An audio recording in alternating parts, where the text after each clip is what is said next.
Legët ansore, Shia, Sunni janë dy drejtime më të mëdhaja.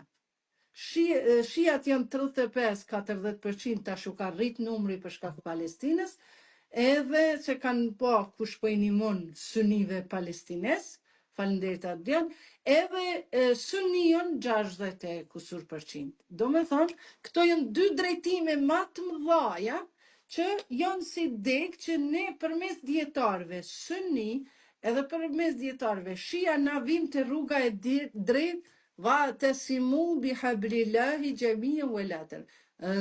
Ka puni mirë për litarin e Allahut edhe mos u përçani. Kush janë këta? Kurani dhe ehli bejti. Kjo është hadithi i profetit Muhammed. Ehli suneti nuk ka ekzistu. Shiat sunit nuk kanë ekzistu. Ehli sunnet që nuk ka ekzistu. nuk kanë Fik ekzistu. sikur në kohën e ignorancës kur ka thënë Allahu thot në Kur'an në surën El Bakare në Kur'an, thot dikur njerëzit jetonin në një bashkësi